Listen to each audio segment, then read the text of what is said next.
வணக்கம். வாழ்க வளமுடன். This is day. Yes, this is day 13.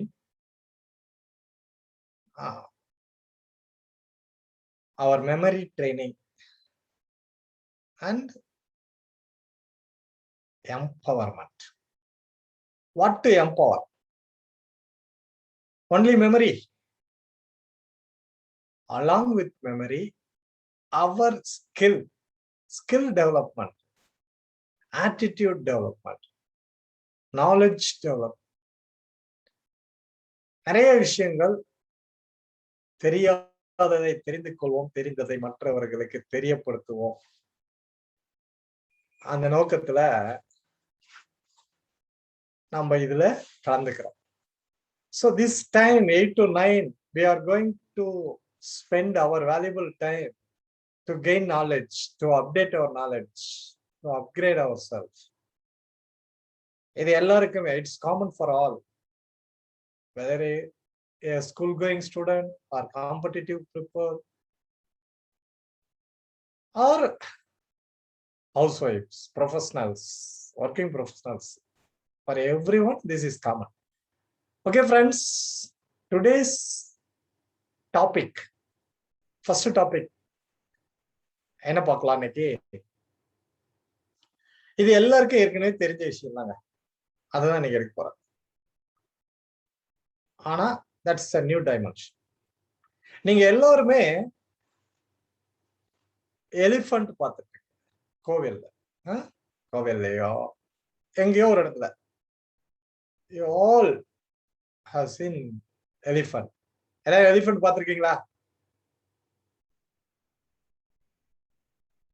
பார்க்கவே இல்லையா?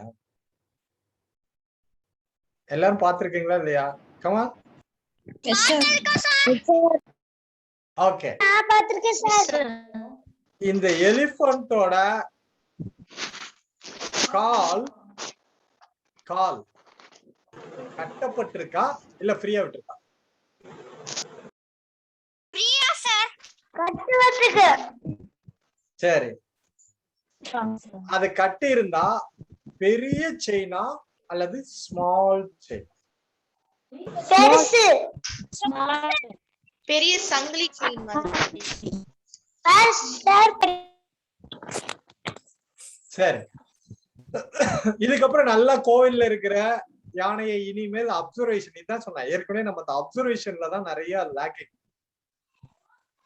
நம்ம வீட்டுல என்ன இருக்குன்னு நமக்கே தெரியறது இல்ல, நம்ம கிட்ட என்ன இருக்குன்னு தெரியறது இல்ல, நம்ம ரூபாய் நோட்ல என்ன இருக்குன்னு தெரியல, ரோட்ல போறப்ப என்ன, இப்படி எல்லாமே புவர் அப்சர்வேஷன்ல தான் போயிட்டு இருக்கு.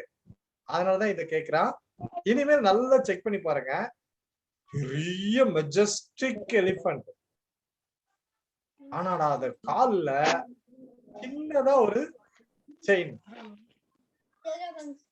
அதோடைய அனதர் எண்ட் வந்து ஒரு பில்லர்லயோ அல்லது ஒரு ட்ரீலயோ கட்டலாம், கட்டாதையும் இருக்கலாம். பட் அந்த யானை நெவர் ட்ரைங் டு எஸ்கேப். அது ஒரு நாள் கூட அதை ட்ரை பண்றதே கிடையாது. அந்த செயின், அவ்வளவு பெரிய யானைக்கு அந்த செயின் ஒரு சாதாரண விஷயம். அப்படி இப்படி ஒரு எலி இருந்துச்சுன்னா பீஸ் பீஸா போயிடும். But it is not trying. Why? ஏன் அந்த எலிஃபண்ட் ட்ரை பண்ணல? இதுதான் என்னோட கொஸ்டின். சொல்லுங்க.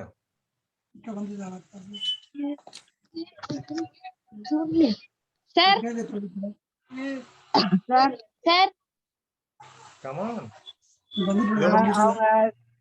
சார் தான் வருது தவிர ஆன்சர் வர மாட்டாங்க. அவங்க திருப்பி அவங்க சின்ன வயசுல அவங்க ட்ரை பண்ணிட்டாங்க. அத சின்ன வயசுலயே அத ட்ரைன் பண்ணிட்டாங்க சார். ஓகே. சொல்லுங்கண்ணா. இல்ல இவாத்துக்கு ஆனா ஒரு கேள்வி பதில். இப்போ இவ்வளவு பெரிய யானை சின்ன வயசுலயே ட்ரெயின் பண்ணிட்டாங்க, அதனால அது முயற்சி பண்ணல, அவ்வளவுதானே? இவ்வளவுதான். பட் இத நல்லா கொஞ்சம் டீப்பா தெரிஞ்சுக்கலாம். ஒரு யானை குட்டியா இருக்கிறப்போ பேபி எலிஃபண்ட். அதை எப்படி ட்ரெயின் பண்றாங்க அப்படின்னா, அதோட கால்ல பெரிய செயினை கட்டி பெரிய ஒரு மரமோ பில்லரோ கட்டிடுவாங்க. ஆனா இந்த குட்டி என்ன பண்ணும், அத கால்ல இழுத்துக்கிட்டே இருக்கும், கண்டினியூஸா ட்ரை பண்ணிட்டே இருக்கும். அது கால் காயாகும், பிளட் ப்ளீட் ஆகும். அத பத்தி எல்லாம் கவலையே படாது. கத்தும், ட்ரை பண்ணும். சும்மா அதோட ஃபுல் எனர்ஜியும் பயன்படுத்தி அது ட்ரை பண்ணிக்கிட்டே தான் இருக்கும், ரிப்பீட்டடா. ஆனா ஒரு நாள், 2 நாள், 3 நாள், பல நாள் ட்ரை பண்ணி பார்த்துட்டு ஒரு ஸ்டேஜ்ல சி அப்படின்னு விட்டுருப்போம். அதுக்கப்புறம் அது முயற்சியே பண்ணாது. இத கவனிச்ச உடனே அந்த ட்ரெய்னர் அதுக்கப்புறம் அந்த செயினை கழட்டிடுவான்.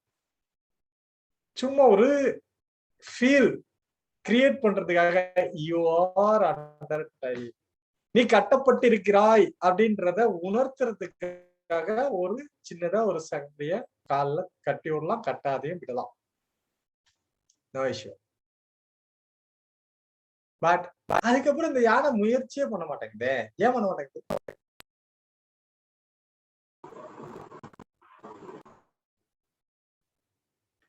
இப்ப இவ்வளவு பெருசா மைண்ட்ல ஃபிக்ஸ் ஆயிடுச்சு சார். சின்னதாதான் சங்கிலி இருக்கு. அதான் என்னன்னு ஃபிக்ஸ் ஆயிடுச்சு. இனிமே தப்பிக்கவே முடியாதுன்னு ஃபிக்ஸ் ஆயிடுச்சு. இனிமே தப்பிக்க முடியாது, சுத்தியே இல்லன்னு நினைச்சுக்கோ சார். ஓகே, இப்போ இதுதான்பா நமக்கு. இங்க நிறைய யானைங்க இருக்கு. அது அவங்களுக்கு அவங்க வந்து அதுக்கு சாப்பாடு போடுறதுனால அது புடிச்சு அங்கே இருக்கலாம் சார். இவன் கொஞ்சம் ஒரு கம்ஃபர்ட் ஜோன். அப்பா இங்கே சாப்பாடு கிடைச்சிருக்கு. ஏய், சுதந்திரமா வாழ விரும்புமா, அது ஒருத்தங்கிட்ட மாட்டிக்கிட்டு இவன் சாப்பாடு கொடுக்குறான்னு சொல்லி அவன் கொடுக்கறதுக்காக அதோட கட்டுப்படி ஆகும் ஆகாத இருக்கும், அவன் கொடுக்கறதுக்காக காத்துட்டு இருக்குமா? நீ கொடுக்குற ஒரு வாழைப்பழமும் ஒரு கரும்பு பீஸும் போதுமா? அதுக்கு பத்தாது. ஃபாரஸ்ட்ல போய் பார்த்தா அது சாப்பிடுற சாப்பாடு அளவு இருக்கும். ஆனா அது முயற்சியே பண்ணல. காரணம் என்ன அப்படின்னா, அதோட ஆள் மனசுல, சப்கான்சியஸ் மைண்ட்ல டீப்பா ரெஜிஸ்டர் பண்ணிருச்சு. என்ன தெரியுமா? என்னால முடியாது. No, negative record. அவ்வளவுதான் விஷயம்.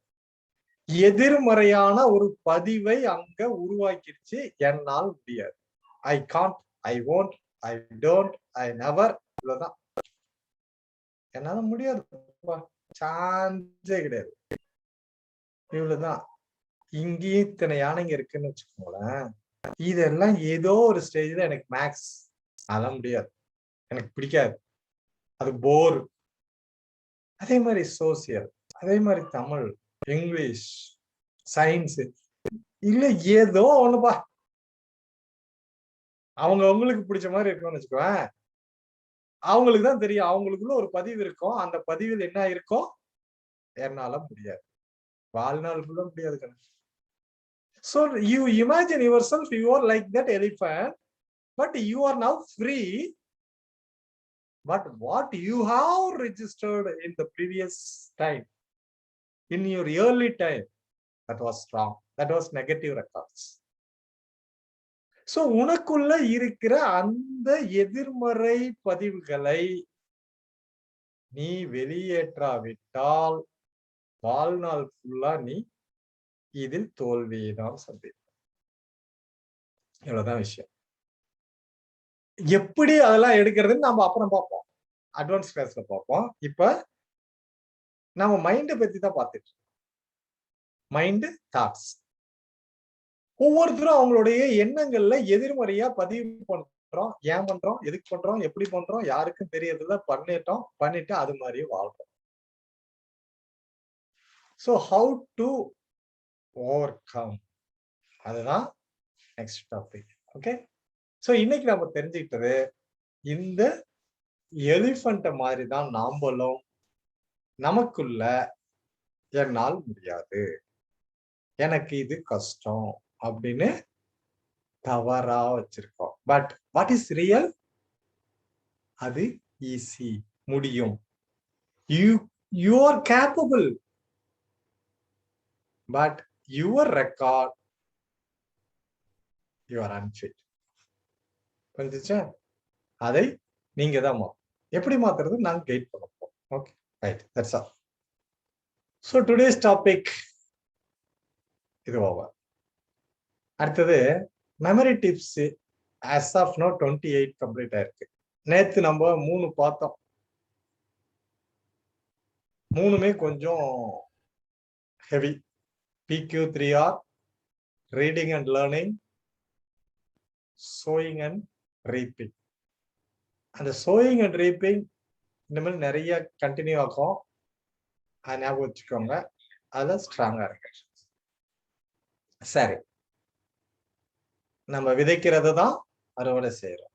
எதை விதைச்சிருக்கிறோம் அதுதான். ஸோ நெகட்டிவா விதைச்சா நெகட்டிவா தான் அறுவடை பண்ணுவோம். இப்ப இந்த யானை நெகட்டிவா விதைச்சிருச்சு, நெகட்டிவா அறுவடை பண்ணுது. அதெல்லாம் போக முடியாது. அடிமையா அவங்க காலடியில அவர் அண்ணாவுக்கு ஒரு சல்யூட் பண்ணோம்.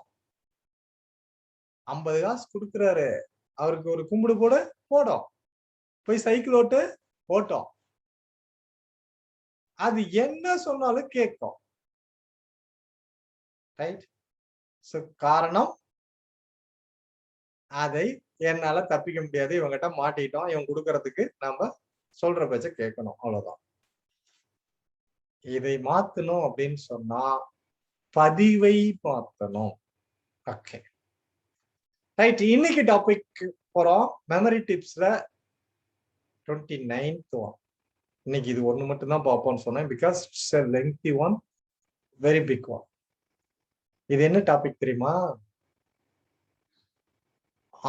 இது வந்து சின்ன பசங்க கொஞ்சம் அவங்களுக்கு இது அட்வான்ஸா இருக்கும், பெரியவங்க கொஞ்சம் இதை கரெக்டா எடுத்துக்கோங்க. Title unconscious competing ability. அப்படின்னா என்னன்னு கேட்டீங்க, அன்கான்சியஸ் கம்பீட்டன்ஸ். அதாவது கான்சியஸா இதுதான், இது என்னால முடியும், இதை செய்யறேன் அப்படின்னு செய்யறத தாண்டி அவன் அதுவா ஆயிட்டான். அவனை பீட் பண்றதுக்கு இன்னொருத்தரால முடியாது. அந்த அளவுக்கு he is the master of that particular area. அந்த ஏரியா தான், அந்த ஸ்டேஜ் தான் அன்கான்சியஸ் கம்பீட்டன்ஸ். இது புரிஞ்சிருச்சா? இவ்வளவுதான். சோ இது மட்டும்தான் இன்னைக்கு பாக்குறோம். எப்படின்னா, இப்ப தமிழ் மூவி இருக்கு, ஒரு டைரக்டர் இருக்கார். For example Shankar, like Mani Ratnam, இவங்கெல்லாம் கேஷுவலா ஒரு படம் எடுப்பாங்க, சூப்பர் ஹிட்டா வரும். ஆனா ஒரு சிலர் வந்து அப்படியே ஸ்க்ரூட்டனைஸ் பண்ணி டெப்தா போய் அதையே என்னென்னமோ பண்ணி அந்த படம் எடுப்பாங்க, அடுத்த நாள் பெட்டிக்குள்ள போயிடும். சோ அவங்க மட்டும் எப்படி ஜெயிச்சாங்க, இவங்க ஏன் தோத்தாங்க? காரணம் அவங்க அந்த எபிலிட்டிய யூஸ் பண்றாங்க. அன்கான்சியஸ் கம்பீட்டன்ஸ் அந்த ஸ்டேஜுக்கு வந்துட்டாங்க. புரியுதா? இது மாதிரிதான் எல்லாமே. சரிப்பா, இந்த இடத்துக்கு வரணும்னா இதுக்கு முன்னால 3 இது கடந்து வரணும். 4th பிளேஸ் தான் இது, அன்கான்சியஸ் கம்பீட்டன்ஸ் அப்படின்றது 4th ஸ்டேஜ். அப்போ ஃபர்ஸ்ட் ஸ்டேஜ் என்ன தெரியுமா? Unconscious incompetence. அது ஃபர்ஸ்ட். நம்பர் 1 இதை எழுதிக்கோங்க. Number 1 unconscious incompetence. அது first stage. Second stage conscious incompetence. Third one status speech off. Conscious competence. Last one unconscious competence. அதுதான் லாஸ்ட் ஸ்டேஜ்.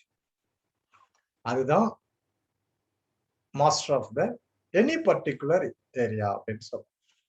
சரி, மறுபடியும் ரிப்பீட் பண்றேன். First stage unconscious incompetence. Second one conscious incompetence. Third one conscious competence. Fourth one unconscious competence. That is the advanced area. இது எல்லா ஃபீல்டுக்குமே ஒத்து வரும். அதை முதல்ல புரிஞ்சுக்கோ. This is common for all. நீங்க டெய்லரா இருக்கலாம், டிரைவரா இருக்கலாம், மெக்கானிக்கா இருக்கலாம், எந்த ஏரியாவா வேணாலும் இருக்கலாம். பட் உங்களுடைய அந்த ஸ்டேஜ் தான் இப்போ முக்கியம். நீங்க ஃபர்ஸ்ட்ல இருக்கீங்களா, செகண்ட்ல இருக்கீங்களா, தேர்ட்ல இருக்கீங்களா, ஃபோர்த்ல இருக்கீங்கிறது மட்டும் தான் முக்கியம். இப்போ புரியுதா? மறுபடியும் இதை பத்தி இன்னும் டீட்டெயிலா வரேன். ஃபர்ஸ்ட் ஸ்டேஜ் இருக்குல்ல, அன்கான்சியஸ் இன்கம்பீட்டன்ஸ். அதாவது இப்போ ஒரு ஸ்டூடெண்ட் இருக்கான், going to 10th standard, 9th இருந்து 10th போறான்னு வச்சுக்கோங்க, பேச்சு சொல்றேன். இப்போ அவனுக்கு 10th புக்ஸ் கொடுக்கலன்னு,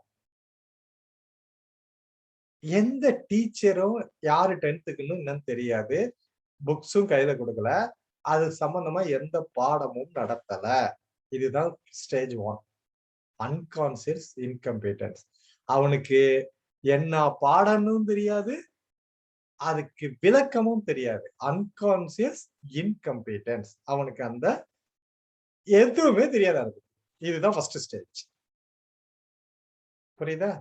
சரி, ஸ்டேஜ் 2 கான்சியஸ் இன்கம்பீட்டன்ஸ். அதாவது இப்போ அவனுக்கு ஸ்கூலுக்கு போயிட்டான், இவங்க தான் டீச்சர்னு சொல்லிட்டாங்க, புக்ஸும் கையில கொடுத்துட்டாங்க, ஆனா எதுவுமே நடக்கல. So conscious. கான்சியஸா இதுதான் ஸ்கூல், இதுதான் டீச்சர், இதுதான் புக்ஸ், இதெல்லாம் கான்சியஸ்.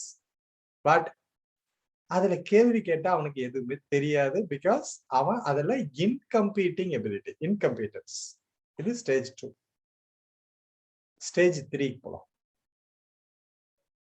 Conscious competence. இது என்ன தெரியுமா? அடுத்தது பாடம் நடத்திட்டாங்க, நடத்தும் போது அவனுக்கு புரிஞ்ச மாதிரி,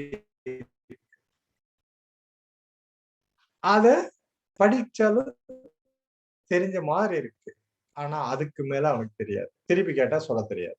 இப்ப பாருங்க, கான்சியஸ் கம்பீட்டன்ஸ், அதாவது அப்போ அதுல கவனிக்கிறப்ப அல்ல அதை படிக்கிறப்ப அது அவனுக்கு புரியுது, அவ்வளவுதான். பட் இத பத்தி ஒரு லெக்சர் கூட, இத பத்தி ஒரு ஆன்சர் பண்ண, அப்ப பேட் இருக்கும். அப்ப conscious competence, that is stage 3. இப்போ ஸ்கூலுக்கு போயாச்சு, டீச்சர் சொல்லிட்டாங்க, புக்ஸ் கொடுத்தாச்சு, பாடமும் நடத்தியாச்சு, அதை பத்தி புரிஞ்சாச்சு. வீட்டுக்கு வரான், மறுபடியும் அதை ரிவிஷன் பண்றான், அடுத்த நாள் காலைல ரிவிஷன் பண்றான், 1 தரம் 2 தரம் 3 தரம் 4 தரம் ஃபுல் ரிவிஷன். இப்போ தரவு அந்த டாபிக்ல எந்த இடத்துல கொஸ்டின் கேட்டாலும் அவனால ஆன்சர் பண்ண முடியும். அதுதான் ஸ்டேஜ் 4, அன்கான்சியஸ் கம்பீட்டன்ஸ். அதுல எந்த மாதிரி கேட்டாலுமே அவனால ஆன்சர் பண்ண முடியும். So setup. இப்ப புரியுதா? இது ஸ்டேஜ் 4. இப்ப நான் சொன்னது, இது வரைக்கும் சொன்னது எல்லாத்துக்கும் புரிஞ்சுதா? சின்ன பசங்களுக்கு கொஞ்சம் கஷ்டம்னு ஏற்கனவே முதல்ல சொல்லிட்டேன், பெரியவங்க நல்லா கவனிச்சுக்கோங்க, அப்புறம் அவங்களுக்கு புரிய வச்சுக்கோங்க. எஸ், நான் சொன்ன பாயிண்ட் புரிஞ்சுதா? இல்ல சார் சார் அந்த ஃபர்ஸ்ட் வேர்ட் சொன்னீங்க சார், கான்ஷியஸ் அண்ட் அது அடுத்த வேர்ட் என்ன சார்? சரியா ஃபர்ஸ்ட் ஒன்னு சொன்னீங்க sir, conscious. First one unconscious incompetence, அதான் ஃபர்ஸ்ட். அதுதான் சார் கேட்டேன். Thank you. அன்கான்சியஸ் இன்கம்பீட்டன்ஸ், அதாவது அவனுக்கு அதை பத்தி தெரியவும் தெரியாது, நாலேஜும் கிடையாது, அவனுக்கு அது எந்த இதுவும் ப்ரொவைட் பண்ணவும் இல்லை. 10th பாடம் அப்படியா, அப்படின்னா என்ன அப்படின்னு சொல்லுவோம். அதுதான் அந்த இது. இப்ப புரிஞ்சுச்சா? Okay sir, thank you sir. சரி, இதை இன்னொரு ஆங்கிள் சொல்லிடுறேன், இப்ப புரியும் உங்களுக்கு. ஒரு சின்ன பையன் இருக்கான். சின்ன பையன் மீன்ஸ் ஒரு 3 years ஒரு சைல்டு. அவனுக்கு ஒரு பைக். இப்ப இந்த 3 வயசு பையனுக்கு பைக்னா என்னன்னு தெரியாது, பைக் ஓட்டவும் முடியாதுங்க. இதுதாங்க first stage, unconscious incompetence. Unconscious, அவனுடைய அறிவுக்கு, ஆள் மனசுக்கு எதுக்குமே அது பைக்னா என்னன்னு தெரியாது, கொடுத்தா ஓட்டவும் முடியாது. இதுதான் first stage. Stage 2, conscious incompetence. இது என்ன? இது பையன் இப்ப 7 years 8 years ஆயிட்டான். அவனுக்கு இதுதான் கிளட்ச், இது பிரேக்கு, இது ஆக்சிலேட்டர், இது ஸ்பீடோமீட்டர், இது பெட்ரோல் டேங்க், இது டயர், இது சீட், இப்படி எல்லா விஷயமும் தெரிஞ்சிருச்சுங்க. கான்சியஸ். பட் வண்டி ஓட்ட சொன்னா ஓட்ட தெரியாது. காரணம், கை எட்டாது, கால் எட்டாது, எதுவும் எட்டாது, அவனுக்கு இது வரைக்கும் அதை பத்தி தெரியாது. So theoretically is fit, okay, conscious, but incompeting ability, incompetence, அவனால வண்டி ஓட்ட முடியாது. இது ஸ்டேஜ் 2. Stage 3, conscious competence. இது என்ன தெரியுமா? இப்ப பையன் ஒரு 13 years 14 years ஆயிட்டான். இவனுக்கு எல்லாமே கத்து கொடுத்தாச்சு. கான்சியஸ் கம்பீட்டன்ஸ் அப்படின்னா, அப்படியே வண்டிய பிடிச்சிட்டு செல்ஃப் ஸ்டார்ட் பண்ணிட்டான், வண்டி ஸ்டார்ட் ஆயிடுச்சு. கிளட்சை பிடிச்சிட்டு கீரை போட்டு அப்படியே ஆக்சிலேட்டர் அப்படி விட்டுக்கிட்டே ரேஸ் பண்ணிட்டே கிளட்சை மாத்துறான், கீரை மாத்துறான். அப்போ கிளட்சை பிடிக்கிறான், கீரை ஃபர்ஸ்ட் 2 செகண்ட் போடுறான், மறுபடியும் ஆக்சிலேட்டரை அப்படியே ரைஸ் பண்றான். வண்டி மூவ் ஆகுது, போயிட்டே இருக்கிறான். ஸ்பீட் பிரேக்கர் வருது, வண்டி ஸ்லோ பண்றான், அப்படியே மெதுவா எத்துறான். அடுத்தது 3rd கியர், அப்புறம் டாப் கியர், வண்டி போயிட்டு இருக்கு. ஆனா ரொம்ப கேர்ஃபுல்லா, ரொம்ப அக்யூரேட்டா, முன்னால ஒரு வண்டி வருது, சட்டனா பிரேக் அடிச்சு அப்படியே நிறுத்துறான். அப்படியே பதட்டான், வண்டி தான் ஆஃப் ஆகுது, மறுபடியும் ஸ்டார்ட் பண்றான், அப்புறம் மறுபடியும் போறான். இது தாங்க ஸ்டேஜ் 3, கான்சியஸ் கம்பீட்டன்ஸ். அதாவது அவனுக்கு எல்லாம் தெரியுது, வண்டி ஓட்டவும் முடியுது. ஆனா எப்படி ஓட்ட முடியுது? கவனம், இதுதான் கிளட்ச், பிடிச்சுக்கோ. ஆக்சிலேட்டர் மெதுவா கூட, வேகமா விட்டா உருன்னு வண்டி சீரும். இப்படி ஒரு விஷயமும் ஃபுல் கவனத்துல வச்சு பண்றது. 3rd one. ஓகே, அதுக்கு அடுத்த ஸ்டேஜ், கடைசி ஸ்டேஜுக்கு போலாம். இப்ப பையன் ஒரு 18 years 19 years நல்லா கத்துக்கிட்டான். இப்ப வண்டி எடுப்பான் பாருங்க, எப்படி எடுக்கிறான்னு. அப்படியே போறான், ஹாயா அப்படியே ஜம்ப் பண்ணி உள்ள உட்காடுறான். வண்டி ஸ்டார்ட் பண்ணிட்டு வேற எதாவது பேசிட்டே ஸ்டார்ட் பண்றான்.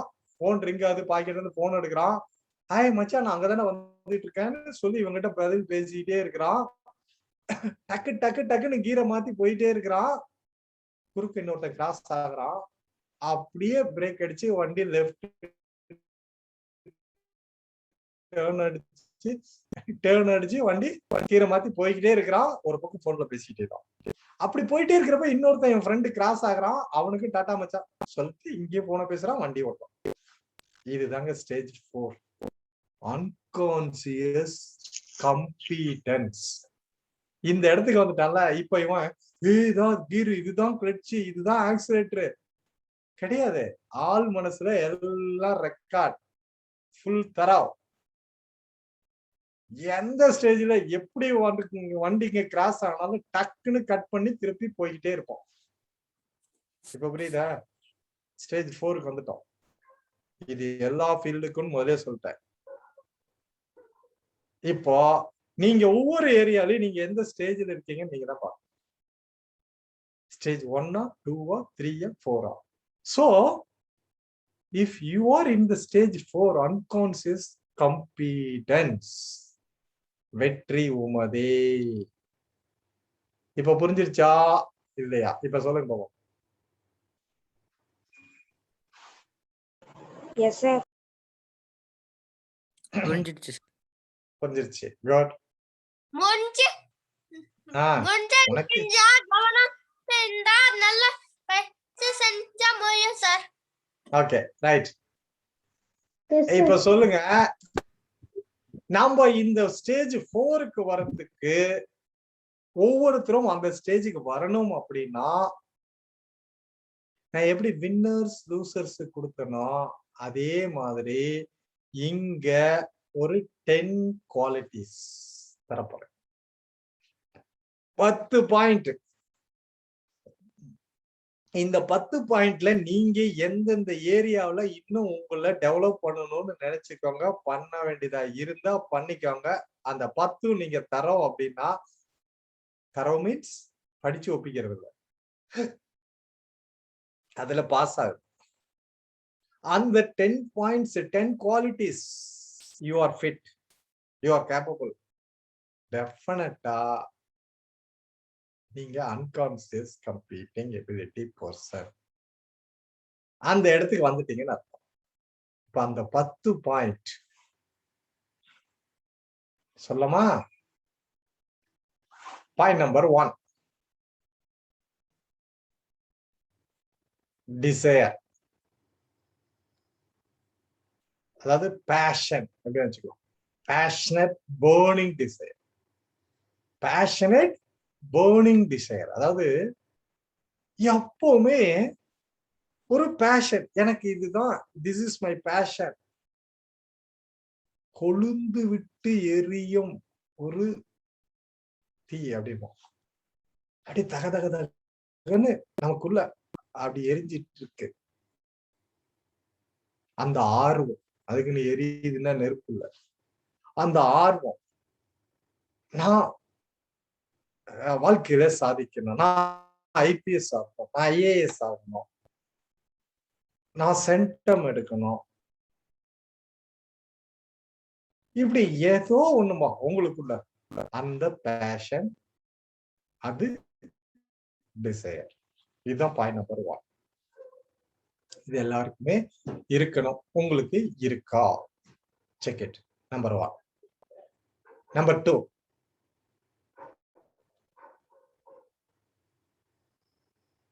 belief. Number 2, belief. அதாவது நமக்குள்ள இருக்கிற அந்த பேஷன் முடியும் அப்படின்னு நம்புறது, நம்பிக்கை. I believe.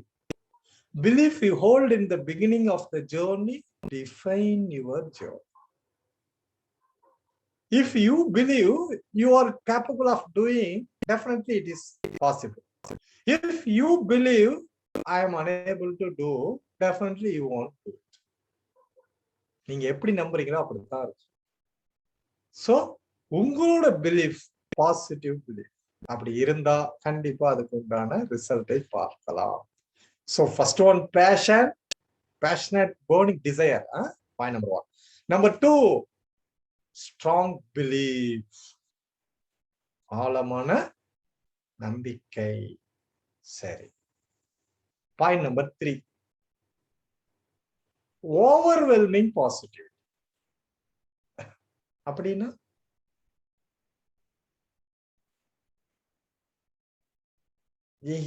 எவ்வளவு கெட்டதா, எவ்வளவு தவறா, எப்படி யார் பேசினாலும் அதையும் பாசிட்டிவா கன்வெர்ட் பண்ற எபிலிட்டி, அதுதான்பா ஓவர்வெல்மிங் பாசிட்டிவ். என்ன வேணாலும் சொல்லிக்கோங்க, நீங்க எது சொன்னாலும் நான் பாசிட்டிவ் தான். எவ்வளவு வேணாலும் திட்டிக்கோங்க, நீ ஃபூல்னுங்க, நீ அன்ஃபிட்னு சொல்லுங்க, நீ எதுக்கு லாய்க்கலன்னுங்க, நீ தண்டனுங்க, நான் அதை கன்வெர்ட் பண்ணி நான் புத்திசாலி, நான் அறிவாளி, நான் டேலண்டட், நான் மாத்தி காட்டுறேன், என்னால முடியும் அப்படின்னு. சோ இந்த technique point number 3, overwhelming positivity. சரி, அதாவது நம்ம வந்து இதுக்கெல்லாம் ஏதாவது இடையில ஒரு அனெக்டோட்ஸ்ங்கிறது நான் பின்னால மறுபடியும் ஏதோ ஒரு கிளாஸ்ல கூட இதுக்கு இதுதான் அப்படின்னு அப்புறம் கூட சொல்றேன். இப்பயே எல்லாத்துக்கும் சொல்லணும்னா டைம் நிறைய விட்டுட்டு போகும். So point number 3, overwhelming positivity. எது நடந்தாலும் அதையும் பாசிட்டிவா எடுத்துக்கிறது. இதுக்கு தாமஸ் ஆல்வா எடிசன் ஒரு முறை அவருடைய லேப் ஃபயர் ஆயிடுச்சு. லேப்னு சும்மா சாதாரண லேப் இல்ல, $500 மில்லியன் அதுல எரிஞ்சு போச்சு. அவ்வளவு பெரிய ஆராய்ச்சி கூட. அது எரியும் போது இவரு அங்க ஓரமா வெளியே நின்றுட்டு ரசிக்கிறாராம். அந்த நெருப்பு இப்படி டான்ஸ் ஆடிட்டே எரியுது பாரு அப்படின்னு இவர் ஆடி காட்டினார். அப்ப அவங்க ஒய்ஃப் மர கலந்துருச்சு, பைத்தியம் முடிச்சிருச்சு அப்படின்றாங்க. அவரோட அசிஸ்டன்ட் எல்லாம் கத்துறாங்களா, அச்சோ அச்சோ அச்சோ அப்படின்ட்டு. அதுக்கு இவர் சொன்னாராம் ஒரே பண வைப்பு, அதெல்லாம் நெகட்டிவ் தெரியுது, பாசிட்டிவ் இங்க இருக்குக்கண்ணா,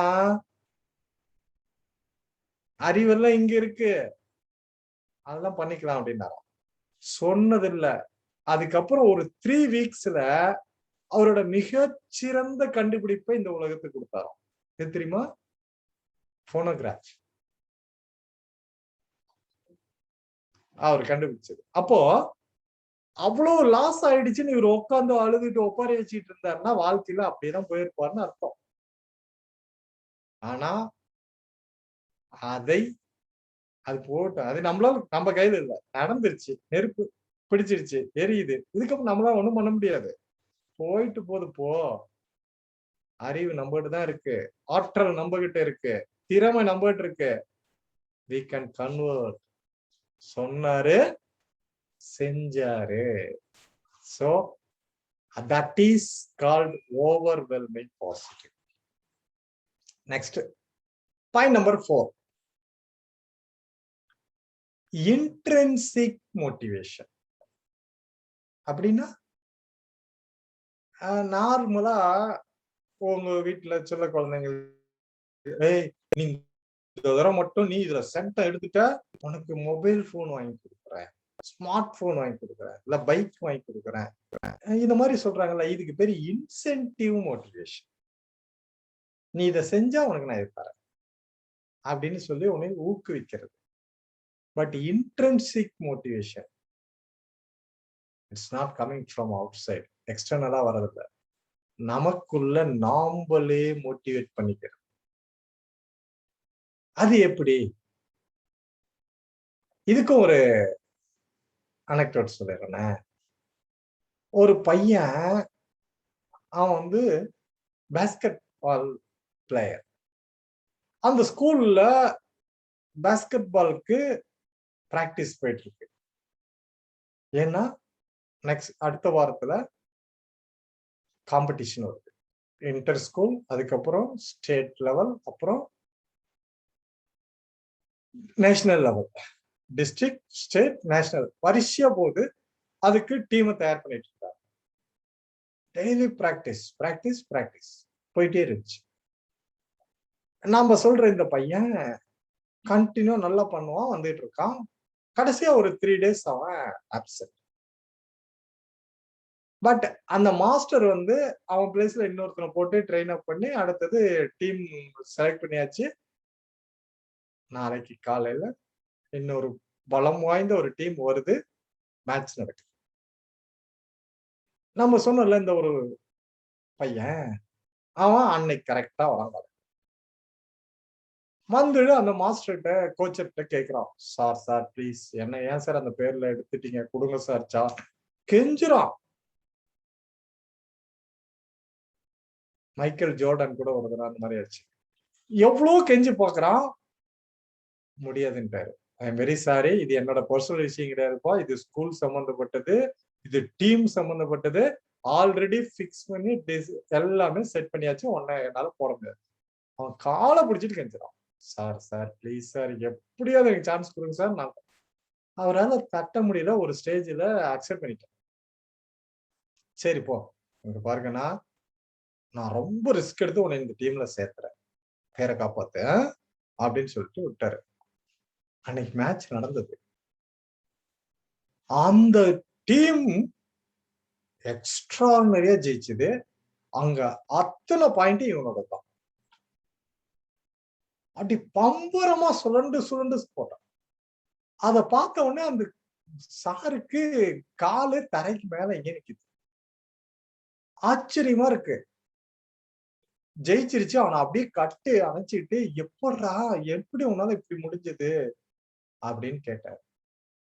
சார், இது எங்க அப்பாவுக்கு சமர்ப்பிக்கிறேன். எங்க அப்பா பார்த்துட்டு இருக்கார், அதனால அவருக்காக நானு இத சமர்ப்பணம் அப்படின்னு சொன்னோம். அவரு சுத்தி சுத்தி பாக்குறார், யாருமே காணோம். எங்கப்பா உங்க அப்பா நின்னுட்டு இருக்காரு பாக்குறாரு. அவர் மேல போயிட்டாரு. நான் 3 நாள் வரல, எங்க அப்பா இறந்துட்டார், அதுக்கு செரிமனியில நான் இருந்ததுனால 3 நாள் வரல. Moreover he is a blind person. நான் ஒவ்வொரு நாள் இங்க கோச்சிங்க்கு வரும்போதெல்லாம், பிராக்டிஸ் வரும்போது எங்க அப்பாவும் கூட வருவார். அவர் ஓரமா உட்காந்துட்டு இருப்பார். நான் விளையாட முடிச்சுட்டு போகும்போது அவர்கிட்ட எல்லாரும் எக்ஸ்பிளைன் பண்ணுவேன், அதை கேட்டுட்டே போவார். சோ அவர் என்னைய ஊக்குவிச்சார், எனக்கு உள்ளுக்குள்ள அவர் இருக்கார். அதனால என்னோட வெற்றி அவருக்கு சமர்ப்பணம் அப்படின்னு சொல்லுவோம். இது கதையா இருக்கலாம், இது நிஜத்துல எத்தனையோ இடத்துல நீங்க பார்க்கலாம். எப்படி தெரியுமா, சச்சின் டெண்டுல்கர் ஒரு முறை உலக கோப்பை நடத்திச்சு. அந்த டீம்ல இருக்கும்போது அவங்க அப்பா இறந்துட்டார். ஒரு மேட்சுக்கு முன்னாடி அங்க இருந்து கிளம்பி வர வந்துட்டு அவங்க அப்பாவோட இதெல்லாம் முடிஞ்சது, காரியம் எல்லாம் முடிச்சுட்டு மறுபடியும் ரிட்டர்ன் வந்து டீம்ல ஜாயின் ஆகுறார். வந்த அடுத்த நாள் மேட்ச் பேட்டிங்ல செஞ்சுரி போட்டுட்டு பேட் அப்படி தூக்கி மேல காட்டி எங்க அப்பாவுக்கு சமர்ப்பணம் அப்படின்னு. புரியுதா? இது மாதிரி பல பேர். அப்போ that is called intrinsic motivation. இது யாரு பாரு இந்த டீம் உன் கையில தான் இருக்கு, நீ ஜெயிச்சாதான் அப்படிதான் இப்படிதான் சொன்னா அது எக்ஸ்டர்னல். பட் நாமளே நமக்குள்ள கொண்டுட்டு வர அந்த motivation intrinsic motivation. that is point number 4. point number 5.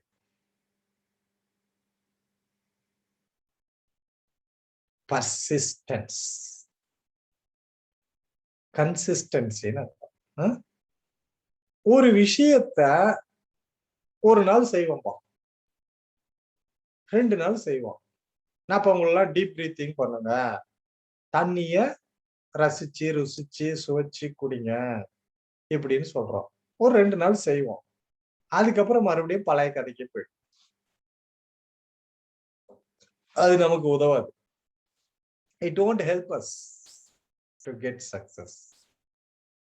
அப்போ எதை ஆரம்பிக்கிறோமோ, எதை செய்ய தொடங்குறோமோ அது தொடர்ந்து செய்யறது, continuation. Keep on doing that same day by day. அதுதான் அததான் எங்க பார்த்தோம் நம்ம மெமரி டிப்ஸ் 3rd வில்மா. காலையில மத்தியானம் நைட்டு எப்ப பார்த்தாலும் என்ன சொன்னாங்க, I am the fastest runner on the earth சொன்னாங்களா? திரும்ப திரும்ப சொன்னாங்களா? அதே மாதிரி ஓடுனாங்களா? வெற்றியை அடைந்தார்கள். இவ்வளவுதான்.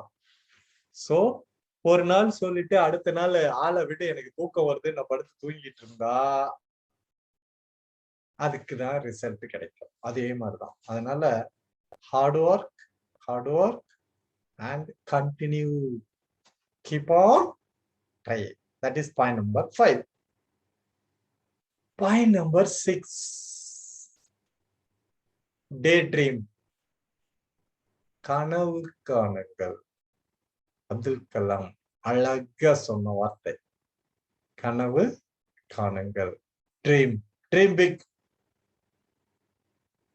அப்படின்னா தூக்கத்துல பாக்குறதா இல்ல, அதுதான் டே ட்ரீம் சொல்றோம். நீ உட்கார்ந்துட்டு இருக்கும் போதே உன்னுடைய ட்ரீம், நான் இதை அடைகிறேன் அப்படின்னு உன் மனக்கண்ணில் அதை பார்ப்பதுவே இங்கே கனவு மாற்றம். அதான் விஷுவலைசேஷன், அதான் இமேஜினேஷன், அதுதான் ட்ரீம். அப்துல் கலாம் சொன்னதுக்கும் அதேதான்.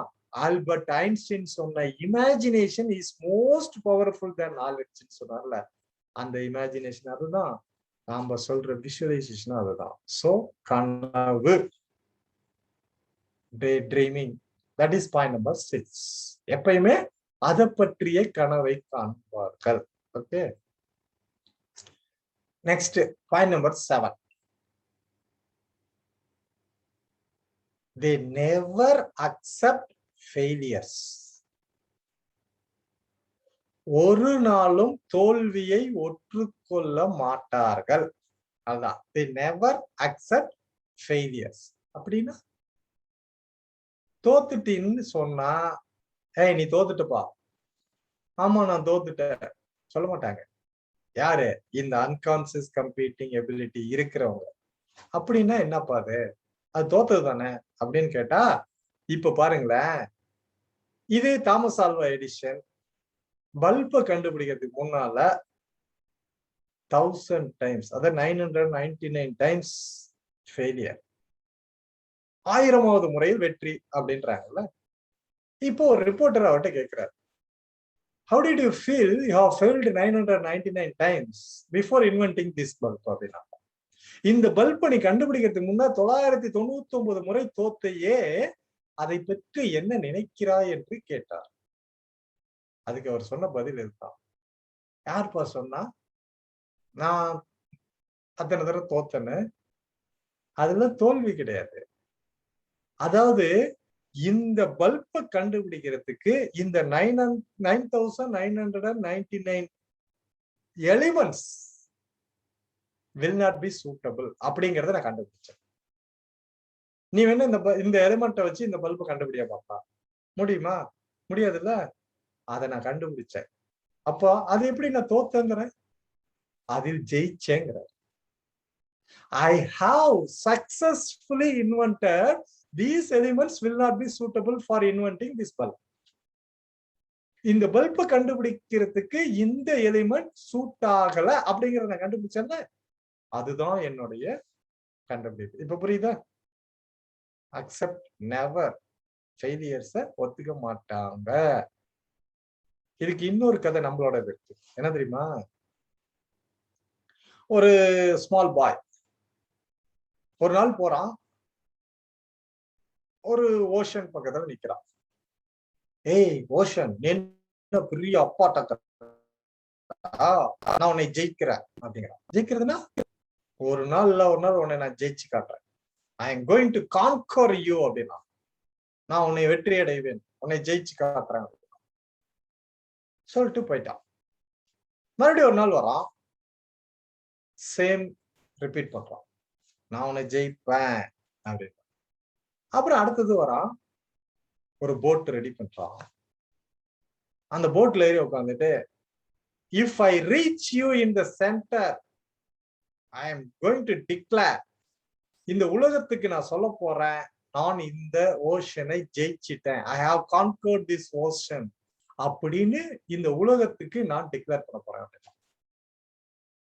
போறான், கடல் ஃபர்ஸ்ட் பார்த்தா சின்ன சின்ன மீன் தெரிஞ்சது. அப்புறம் பாருங்க பெருசு பெருசா வருது, காத்தடிக்குது, மழை பெய்யுது, அப்படியே ஆடுது, அசைது. ஒரு ஸ்டேஜ்ல போட்டு கேப்சைஸ்ட். அவ்வளவுதான், முழுக ஆரம்பிக்குது. இவனும் முழுகிட்டான். போறான், முழுகிறான், டீப்பர் டீப்பர் டீப்பர் டீப்பர். கடலோட அடியில போயிட்டான்.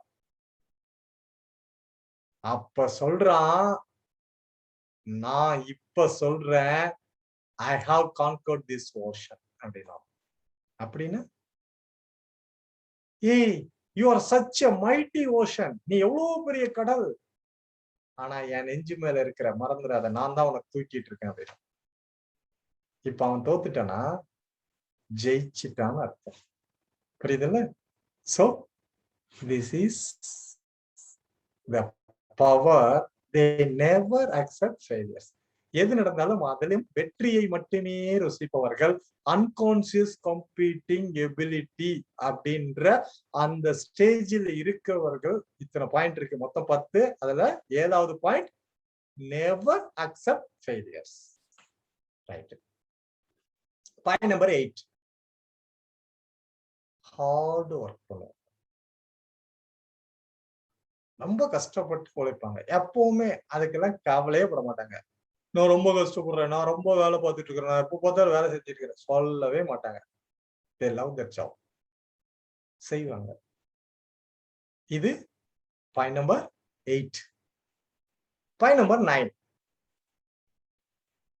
even though the hard work, they never feel tired. அவங்களுக்கு ஒரு நாளுமே சோர்வே வராதுப்பா. ஏன்? Hard work. பாயிண்ட் நம்பர் 8, ரொம்ப கஷ்டப்பட்டு வேலை பார்க்குறேன். கஷ்டப்பட்டு வேலை பார்த்தா அவங்களுக்கு டயர்ட் ஆகல. ஏன் ஆகல? அந்த வேலையை நேசிக்கிறாங்க. இன்ட்ரெஸ்ட், இன்வால்வ்மெண்ட், விரும்பி செய்யறாங்க. நான் தொடர்ந்து 8 hours படிக்கிறேன், காம்படிட்டிவ் படிக்கிறேன் அப்படின்றாங்க. ஆனா அவங்க டயர்ட் ஆயிட்டாங்களா? ஆகல. காரணம், அதை அவங்க விரும்புறாங்க. நிர்பந்தத்தின்படி படிச்சா டயர்ட் ஆயிடுவாங்க. பேரண்ட்ஸ் ஒண்ணு ஃபோர்ஸ் பண்றாங்க, நான் படிச்சாகணும் எக்ஸாமுக்கு அப்படின்னா நீ டயர்ட் ஆயிடுவ. ஆனா நீ இன்ட்ரெஸ்ட் எடுத்து படிச்சா, விரும்பி படிச்சா உனக்கு டயர்டே ஆகாது. So this is point number 9. they never feel tired. வந்துட்டோம் last point, point number 10. they do the things differently. எந்த வேலையை எடுத்தாலும் வித்தியாசமாக யோசிச்சு செய்வாங்க. இதுதான் நம்ம ஏற்கனவே சொன்னோம், winners never do different things, they don't do different things, they do the things differently. அப்படி செய்யறத மாத்தி செய்வாங்க, வித்தியாசமா செய்வாங்க. இப்ப புரியுதா? அதாவது எல்லாரும் இப்படி போறாங்களா, நானும் அப்படியே போகணுங்கிறது இல்ல. நான் யோசிச்சு இந்த டைரக்ஷன் மாத்துறேன். இது எங்க பார்க்கலாம் அப்படின்னா, நம்ம நாட்டோட தேசப்பிதா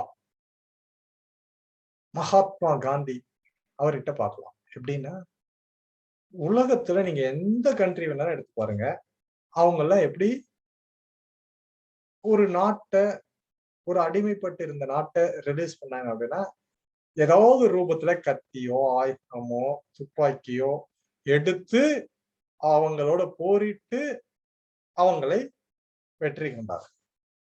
ஆனா என்டையர் வேர்ல்டுல ஒரே ஒரு மனிதர் வித்தியாசமா யோசிச்சார், அஹிம்சை. அந்த அஹிம்சைய வச்சு இவரு தான் நம்பினார், மற்றவர்களை நம்ப வைத்தார், அதன் மூலம் வெற்றியையும் ருசித்தார். So he is the winner. Winners don't do different things, they do the things differently. So point number 10 over. இப்போ நான் மொத்தம் 10 பாயிண்ட் கொடுத்திருக்கேன். Once again I enumerate. 1, passionate burning desire. Number 2, belief. Number 3, overwhelming positivity. 4, intrinsic motivation. 5, persistence.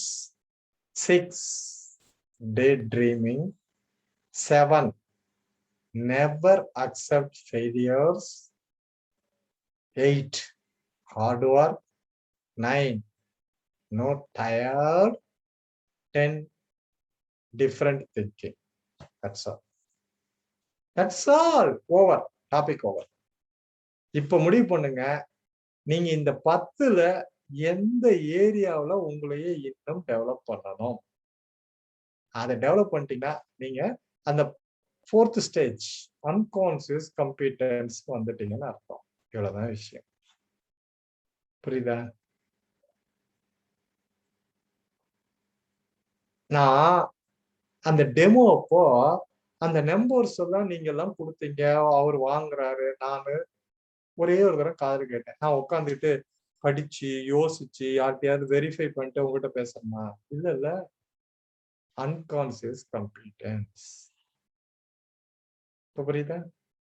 நான் daily இங்க கிளாஸ்க்கு வரேன், உங்க கூட உட்கார்றேன். நான் வரதுக்கு முன்னாடி அப்படியே உட்காந்துட்டு ப்ரிப்பேர் பண்ணிட்டு அப்படியே நோட் பண்ணி வச்சுக்கிட்டு பாயிண்ட் 1, பாயிண்ட் 2, பாயிண்ட் 3 எடுத்து வச்சுட்டு வந்து பேசுறேன்னா கிடையாது. unconscious competence. இப்போ புரியுதா? So that's a topic. That's all the topic today. இப்ப சொல்லுங்க, இப்ப உங்க டைம்.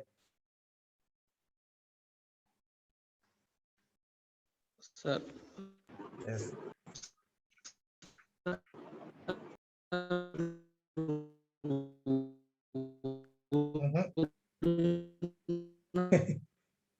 சிக்னல் சிக்னல் ஏத்துறவங்க செஞ்சுட்டு நம்ம 2 நாள் செய்யறோம், ஆனா தொடர்ச்சியா சொல்லி பண்றோம், கான்ஸ்டன்டா பண்ண முடியுதுன்னு தெரியல. அதுதான் சார் சொன்னேன், அது நீங்க தானே சார் பண்ணணும். நம்ம முதல்ல அதை தெரிஞ்சுக்கிறோம். நம்ம கன்சிஸ்டன்சி தொடர்ந்து செய்யறது இல்லைன்னு எப்ப நாம தெரிஞ்சுக்கிட்டோமோ அடுத்து செய்யணும்னு முடிவு பண்ணுங்க. You have to decide. புரியுதா? அது உங்க கையில நீங்க தான் மாத்தணும். Okay, next. Sir sir sir சொல்லுங்க. இப்போ யாரோ எங்களை கத்துட்டாங்க, அப்ப நான் நிறைய பசங்க கத்துட்டாங்க, அப்ப நான் என்ன பண்ணுவோம்? நீ என்ன சொல்றனே தெரிய மாட்டேங்குது.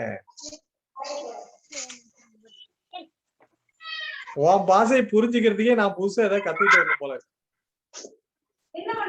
கேக்குறேன், ஒண்ணும் கேட்க மாட்டேங்குது.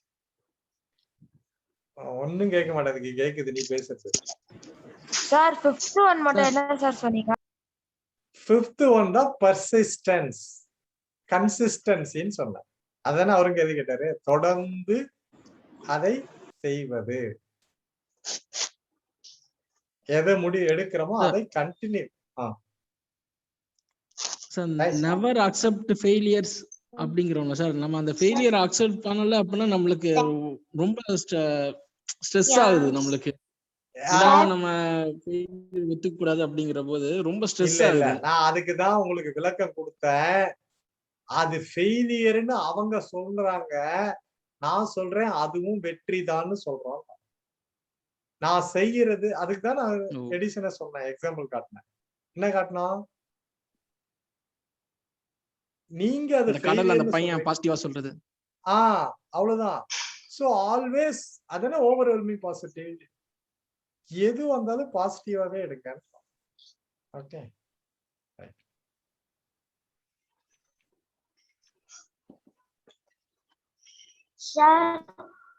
நீ சார்ங்கிறிய தவிர பேச மாட்டேங்கிற. Come on please.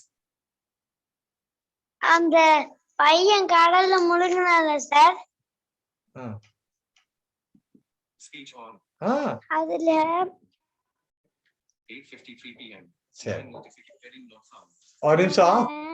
ஓகே, நீ கேள்வி கேட்டுட்டே இருக்க, நீ கொஞ்சம் யோசிச்சு டக்கு எனக்கு ஒரு சொன்னால நீ எனக்கு இந்த குழந்தைங்க இவங்க பேசுறது ரொம்ப நல்லா இருக்கு. பட் டைமிங்ஸ் வந்து இட் இஸ் ரொம்ப லேட். கொஞ்சம் டக்குன்னு யோசிச்சு வச்சுட்டு டக்குன்னு பேசணும். பிகாஸ் எனக்கு ஒவ்வொரு வினாடியும் டைம் அது. ஓகே, அப்படியே கொஞ்சம் ஹோல்ட் பண்ணு, நான் இதை கம்ப்ளீட் பண்ணிடுறேன். ஏன்னா ஃபைனல் செஷன் முடிக்கணும்.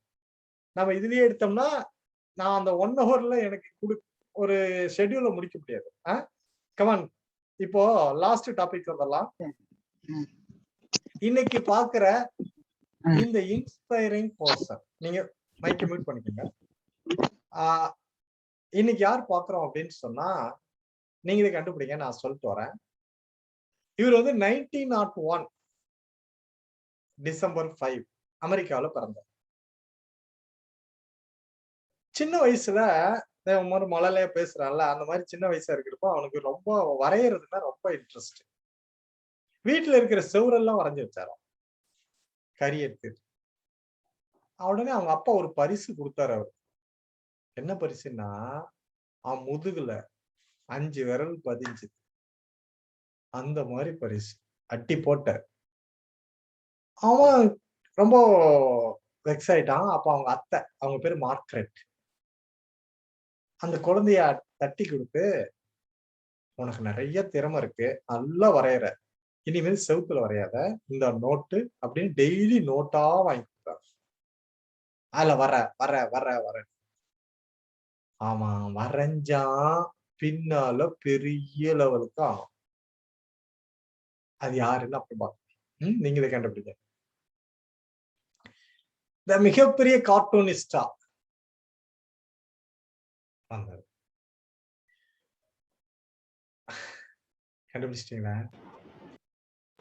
சார் இப்போ குழந்தைங்க பாக்குற எல்லா cartoons Walt Disney sir. Yeah, அவரேதான், வால்ட் டிஸ்னி. கரெக்டா சொல்றா. Walt Disney. அவங்க இப்படியே அடுத்தது 21வது வயசுல, அதாவது 1922ல அவனோட தம்பி ராய் அவங்க கூட சேர்ந்துட்டு அவங்க மாமா கிட்ட $500 $500 கடன் வாங்கி ஒரு கம்பெனி ஆரம்பிச்சு கடைசியா அது பயங்கர லாஸ், முடங்கி போச்சு. அப்புறம் அடுத்தது இன்னொரு கம்பெனில வேலை பார்க்கலாம், யூனிவர்சல் பிக்சர்ஸ். அவங்களுக்கு இவங்க அக்ரிமெண்ட் போட்டு இவங்க கூட நிறைய ஆள் வச்சிருக்காங்க. அந்த கார்ட்டூன் இது வரைஞ்சிட்டு இருக்கிற அந்த படம் நல்லா போயிட்டு இருக்கு. பட் இவங்களுக்கு வருமானம்னு பார்த்தா அவங்க கொடுக்குற அந்த $2000 இவங்க கிட்ட வேலை பார்க்கறவங்களுக்கு சம்பளம் கொடுக்கவே பத்தல, ஒரு இன்கமே கிடையாது. அப்புறம் அந்த கம்பெனியில போய் அவர் கேட்கிறாரு, எனக்கு கொஞ்சம் சேர்த்து கொடுங்களே அப்படின்னு. அதுக்கு அவங்க ரொம்ப கேவலமா பேசினாங்க. உனக்கு கொடுக்குற $2000 ஜாஸ்தி, அதுலயே 200 குறைக்கலாம்னு நாங்க பிளான் பண்ணிட்டு இருக்கிறோம், நீ வேற சேர்த்து கேட்கிற அப்படின்னாங்க. இவருக்கு ஒண்ணும் பண்ண முடியல, டாடா பாய், இனிமேல் உங்ககிட்ட வேலை பார்க்கறதுக்கு நம்மளால முடியாதுன்னு வராரு. அப்போ அவங்க எல்லாரும் சிரிச்சாங்களாம், குலைக்க தெரியாத பையன், இவன் வாழ்க்கையில உருப்படவே மாட்டான். எல்லாரும் சிரிச்சாங்க, போயிட்டியா, இனிமேல் உனக்கு வரவே முடியாது. அவரு அந்த மூட் அவுட்ல அவங்க ஒய்ஃப் கூட அப்படியே ட்ரெயின்ல போயிட்டு இருக்காரு, ஒரு long journey, New York to California. அப்படி போயிட்டு இருக்கப்போ அந்த ட்ரெயின்ல இவர் அப்பர் பர்த், அவங்க மிஸ்ஸஸ் மிடில், மேல படுத்துட்டு தூக்கமே இல்லை, எல்லாரும் நல்லா தூங்குறாங்களா, இவர் மட்டும் நோட் எடுத்து வச்சுட்டு வரைஞ்சு வரைஞ்சு தள்ளுறாரு. அடுத்தது எந்த ஒரு கதாபாத்திரத்தை கொண்டுட்டு வரலாம் அப்படின்னு அப்படி யோசிச்சு யோசிச்சு யோசிச்சு யோசிச்சு கடைசியா அவருக்கு டக்குன்னு ஒண்ணு ஸ்ட்ரைக் ஆச்சு. என்னன்னா, பல வருடங்களுக்கு முன்னால அவரோட வீட்டுல ஒரு எலி ஒண்ணு இவருக்கு பெட்டா இருந்துச்சா, க்ளோஸ் ஃப்ரெண்ட் ஆகுது. அதுக்கு பேரு மார்டிமர் வச்சிருந்தாரு. இவரு மார்டிமன் பேர் வச்சிருந்தாரு. அது இவர் கூடவே கொஞ்சிக்கிட்டு விளையாடிட்டு இருக்குமா, அதுக்கு சாப்பாடு கொடுத்துட்டு வச்சிட்டு இருந்தாராம். நல்லா பாருங்க, எலி நம்மளாம் பார்த்து என்ன பண்ணுவோம், அதை வச்சிட்டு இருக்க. அந்த எலியை தான் இவர் பிக்சரைஸ் பண்ணி அழகா தலை, உடம்பு, வால் வச்சு அதை வச்சு படமாக்கி அவங்க ஒய்ஃப் கிட்ட ரொம்ப ஆர்வத்தோட காட்டினாராம். அவங்க ஒய்ஃப் பார்த்துட்டு, ஹேய் சூப்பரா இருக்கு, ஓகே இது நீங்க பண்ணுங்க அப்படின்னா. இதுக்கு என்ன பேர் வச்சிருக்கிறீங்க அப்படின்னா அவரு அந்த பேரையே சொன்னாராம், மார்டிமர் அப்படின்னா. அதுக்கு அவங்க ஒய்ஃப் சொன்னாங்க, ஆஹா அதெல்லாம் நல்லா இல்ல, நான் ஒரு பேர் சொல்றேன். என்ன பேரு? மிக்கி அப்படின்னா.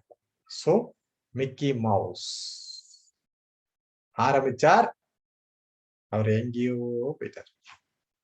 Okay, so first Mickey mouse, அதுக்கப்புறம் டொனால்ட் டக், ஆஸ்வால்ட், இப்படி பல ஒவ்வொன்றுமே. அதாவது உலகத்தில் இருக்கிற மக்களை அதிகப்படியா சிரிக்க வச்சதுல சார்லி சாப்ளினுக்கு அடுத்தது இவங்கதான். யாரு? இந்த மிக்கி மவுஸ், இந்த டொனால்ட் டக், இதுங்க இந்த முயலும் இந்த எலி, இதுங்க பண்ற லூட்டி இருக்கு, அது சிரிக்காதவங்க இல்ல. அப்போ இவரோட லெவல் எங்கேயோ போயிடுச்சு. 1955ல இவரு டிஸ்னி லேண்ட உருவாக்குறார். அது இவரோட நோக்கம் அதோட தாக்கம் என்ன அப்படின்னு கேட்டா, இவரு சின்ன பையனா இருக்கிறப்போ ஸ்கூலுக்கு போகும்போது ஒரு பார்க்கு பே பண்ணி தான் உள்ள போகணுமா. இவர்கிட்ட வசதி கிடையாது. வெளியே உட்காந்துட்டு வேடிக்கை பார்த்துட்டு போவாராம். அந்த ஏக்கம் தான் அவ்வளவு மிகப்பெரிய $17 மில்லியன் உருவாக்கப்பட்டது டிஸ்னிலேண்ட். அது அங்க உள்ள வராத ஒரு மனிதர்களே இருக்க மாட்டாங்க, அந்த அளவுக்கு வருமானம். அப்போ பூலோக சொர்க்கம் அப்படின்னு அதை சொல்றாங்க. அதை அவரால் கொடுக்க முடிஞ்சது இந்த உலகத்துக்கு. அதுக்கப்புறம் 1966 அவரோட 65வது வயசுல அவரு இந்த இயற்கை எழுதிட்டார், இந்த உலகத்தை விட்டு போயிட்டார். ஆனா டிஸ்னி வால்ட் டிஸ்னியோட பல இன்னைக்கும் எஜுகேஷன்லயே அவங்களோட இது பயங்கரமா கூடியிருக்கு. நம்மளுடைய பைஜூஸ் கூட அவங்களோட டைப் போயிட்டு இருக்கு. ஓகே, சோ அப்போ அந்த டிஸ்னி ஆரம்பத்துல எப்படி இருந்தார், என்ன சொன்னார், எப்படி வாழ்க்கையில ஜெயிச்சார், ஒரு தோல்வி வந்தப்பையும் அத வெற்றியை கன்வெர்ட் பண்றதுக்கு அந்த அன்கான்சியஸ் கம்பீட்டன்ஸ் அவருக்குள்ள இருந்ததுங்கிறதுக்காக இன்னைக்கு அவரையே இந்த டைட்டில்ல ஃபைனல் இன்ஸ்பைரிங் பர்சன்ல கொண்டுட்டு வந்திருக்கோம். Okay, so the topic today over. Okay okay friends, நான் இதுல கேள்வி கேட்டு நீங்க பதில் சொல்லிட்டு இருக்கிறதுக்கு ஆல்மோஸ்ட் டைம் ஓவர் 9 தாண்டிடுச்சு. அதனால நான் தான் அவனே இடையில பேசுறது கட் பண்ணா முடிஞ்சு. நாளைக்கு மெமரி டிப்ஸ் கம்ப்ளீட் பண்ணிடலாம். நாளையோட ஓவர். இன்னைக்கு 29 டிப்ஸ் முடிஞ்சிருச்சு. அடுத்தது அப்புறம் நாளை சொல்றேன், நாளைக்கு அப்புறம் என்ன அடுத்தது என்னன்றது. ஓகே, சோ இன்னைக்கு டே 13. இன்னும் 7 கிளாஸஸ் ஒன்லி பேசிக் லெவல்ல இருக்கு. இதுக்கு நீங்க உங்களுக்கு இப்பயே புரிஞ்சிருக்கோம். இப்ப வர வர வர கொஞ்சம் அப்படியே மேல போயிட்டு கொஞ்சம் அட்வான்ஸா இருக்கும். நல்லா கவனிச்சுக்கோங்க. டவுட்ஸ் இருந்ததுன்னா நோட் பண்ணி வைங்க. நாளைக்கு எங்கிட்ட ஸ்டார்டிங்ல வாங்க. டில் தென் குட் பை. தேங்க்யூ. வாழ்க வளமுடன். Thank you, sir. வாழ்க வளமுடன். Thank you, sir.